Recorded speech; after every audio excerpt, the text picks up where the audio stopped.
محمد آقا الو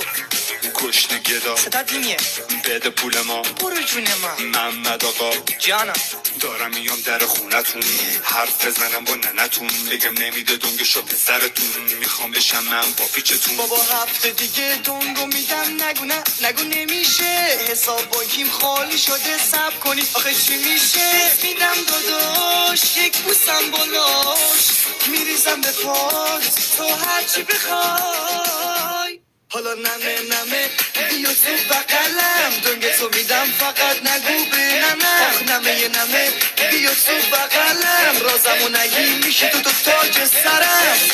میگم دونگ بده محمد مجیدی نداره خب بده نقدن حالا دلار مولار ریال تومن هر چی باشه عزیز باشه محمد آقا یه دونه باشه دونگشو شا باشه بالاخره محمدم دونگ داد خبر بدیم به همه دنیا دونگو بده نشیم سیریش